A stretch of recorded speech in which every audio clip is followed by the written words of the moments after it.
Hello and welcome to the Seaweed Sofa, where we sit down with some of the most interesting participants at the World Water Week to learn more about the array of water-related issues being discussed this week in Stockholm. My name is Eric Paglia, host of the Seaweed Sofa, and this session is convened by the Regional Environmental Center, in which we're going to be discussing local water security action planning, which is a methodology launched by the REC in April this year. It offers a theoretically informed step-by-step guide to local water security action planning, emphasizing the importance of inclusiveness and democratic decision-making. LWSAP is comprised of 7 interrelated activities that cover stakeholder analysis, public opinion assessment, local water security assessment, and problem analysis and prioritization. And joining me here on the Seaweed Sofa, we have Mr. Radia Lausewitz, the director of the Water Sun Project at the Regional Environmental Center. We have Professor Chad Staden, professor of resource economics and policy at the University of West England, Bristol, and founder-director of the International Water Security Network. We have Dr. Anders Jägerskog of SIDA, also a counselor for regional water issues in the MENA region at the Embassy of Sweden in Jordan. And Mufla El-Abadi, program manager of the Water and Climate Change Program at the IUCN region of West Africa. Welcome, gentlemen. Very nice to have you all here on the Seaweed Sofa.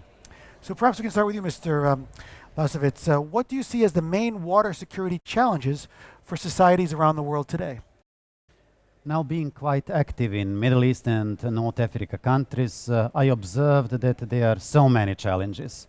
We can list it as availability.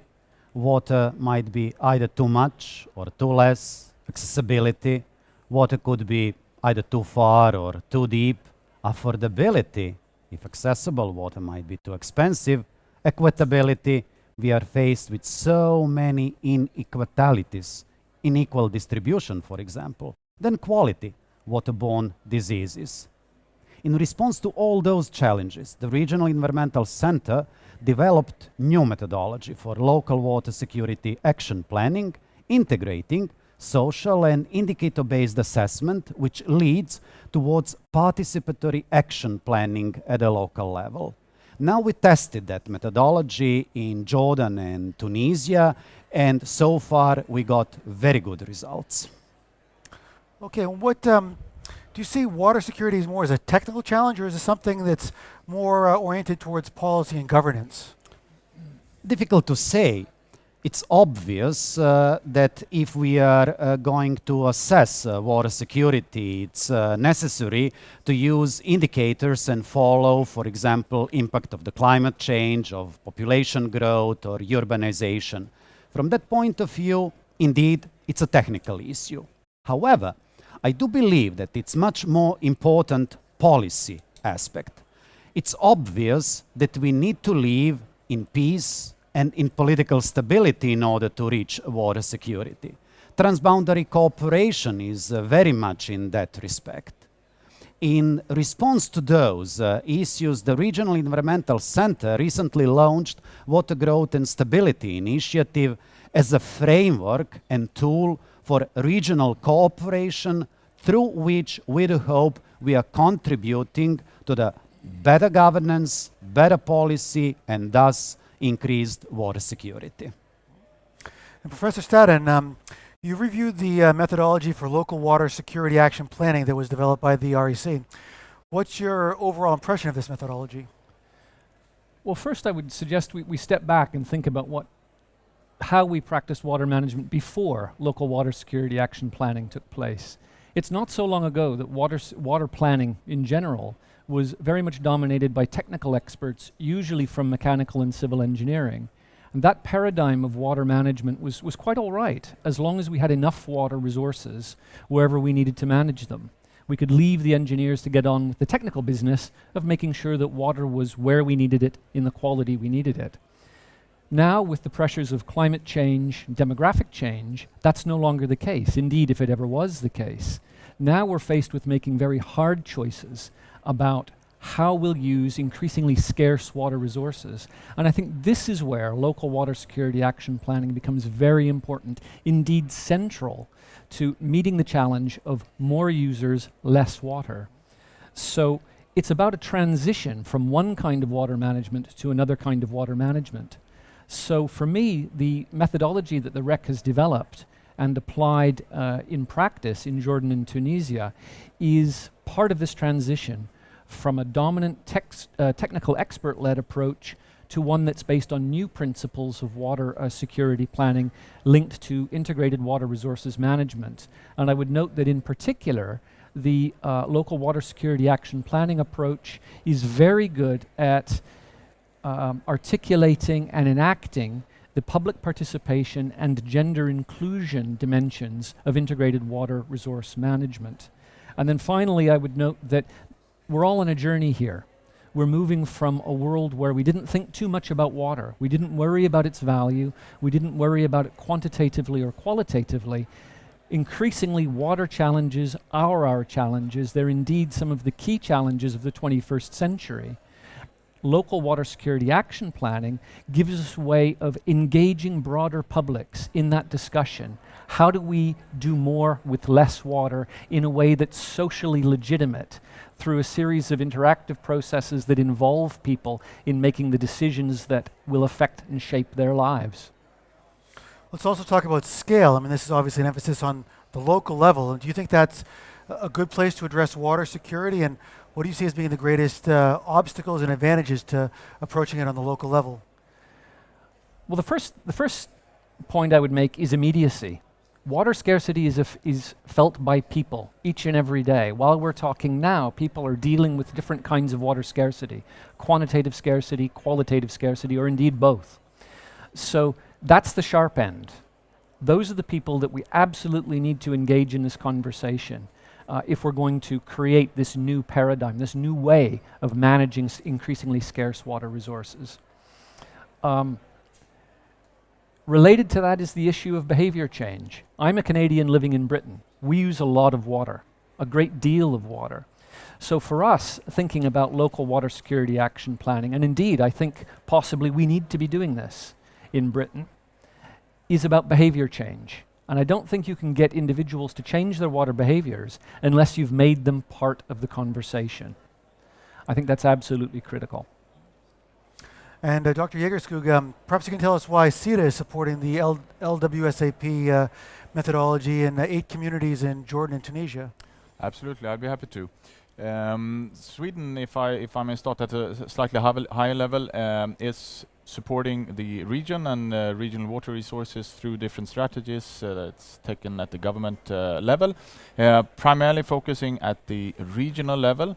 But of course, at the same time, while we are focusing at the regional level, we also recognize that if we are to achieve the things at the regional, meaning transboundary international level, the things at the national level and then the local level all needs to be in place. So therefore we're very happy that the local water security action plans are being developed, because that, as Professor Stadon so eloquently described, this is the place where people are feeling if there is good water management. It's not at the high level.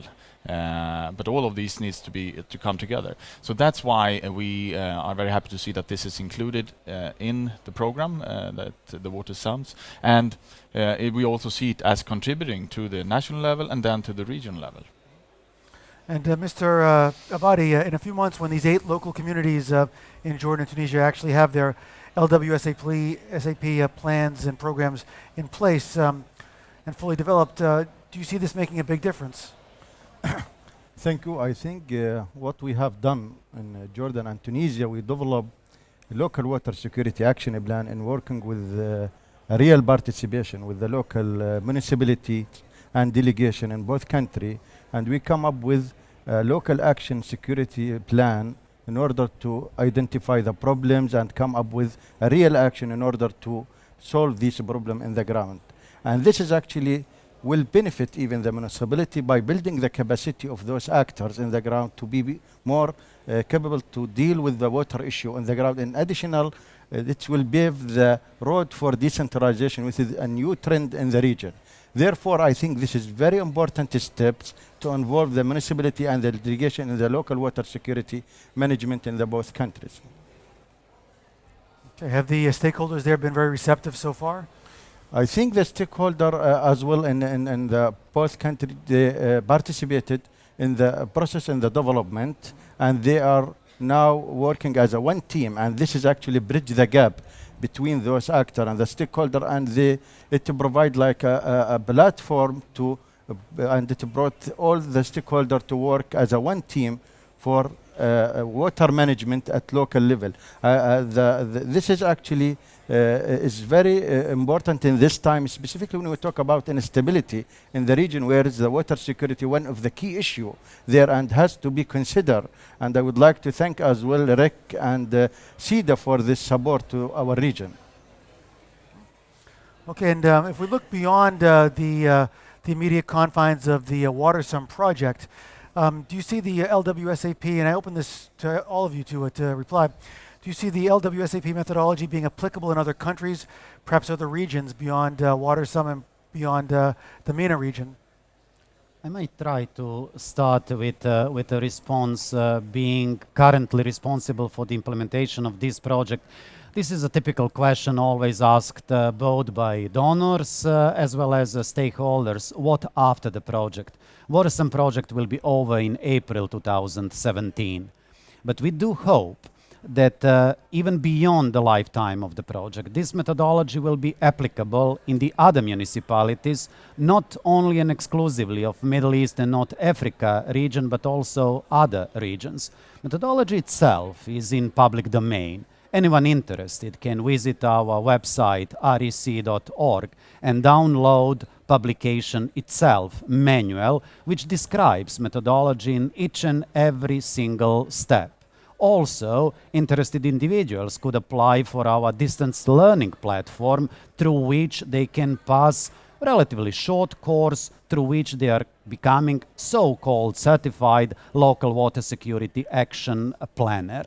We do hope that methodology will continue its lifetime through the implementation in many other municipalities. By doing so, we'll try also to disseminate this knowledge to the other potentially interested municipalities. We'll participate 2017 4th Arab Water Week, which will be held in March at the Dead Sea in Jordan.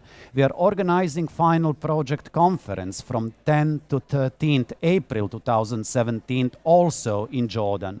Both events will be used to disseminate this information, but also mentioned Water Growth and Stability Initiative.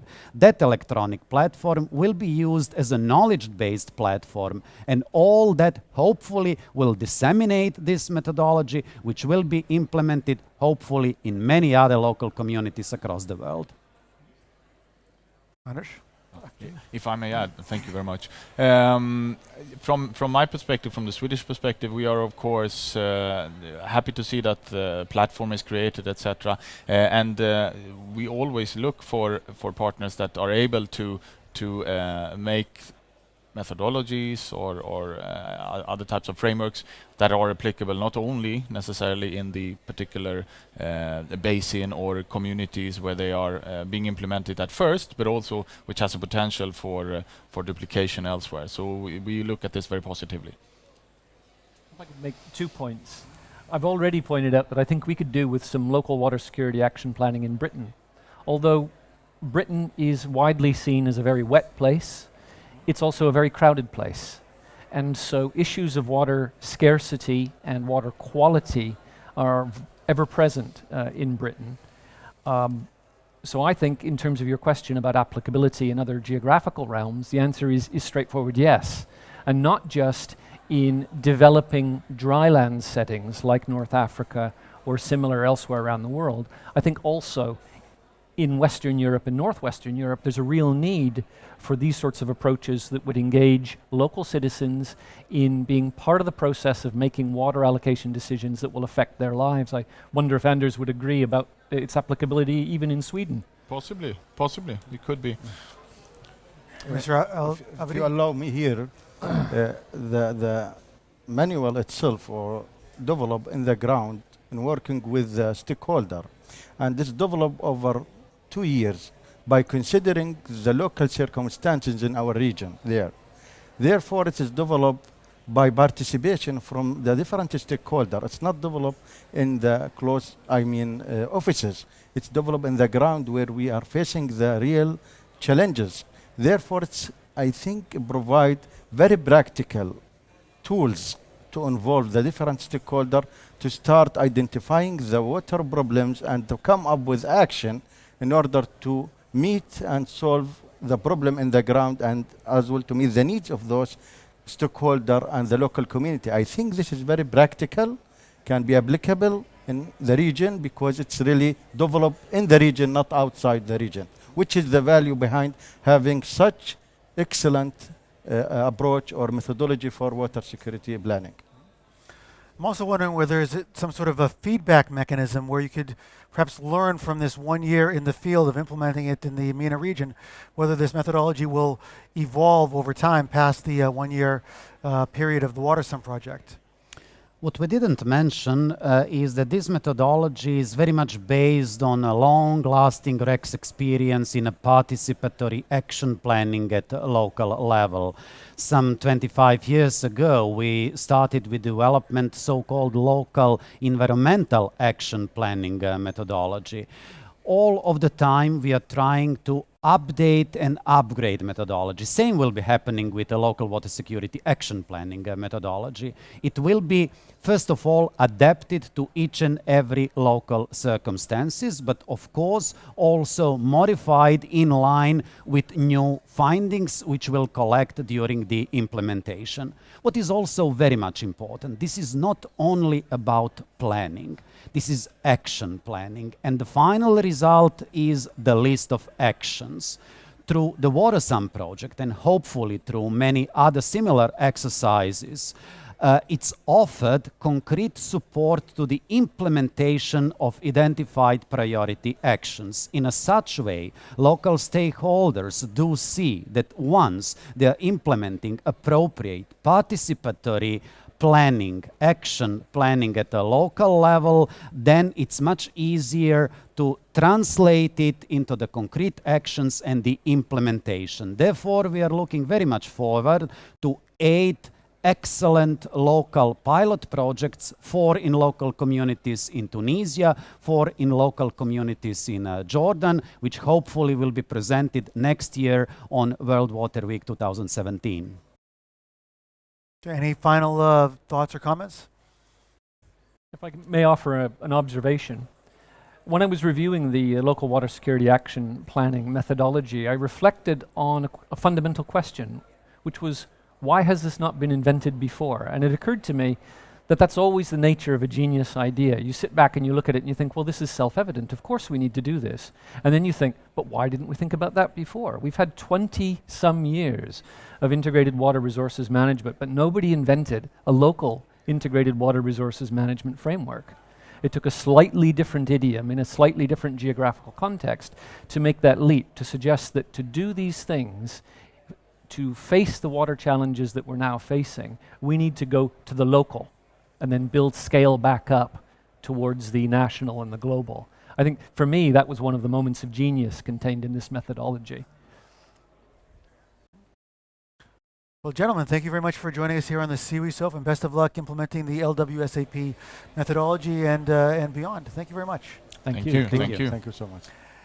And thanks for tuning in to the CWSOF. Stay tuned for more episodes throughout the World Water Week.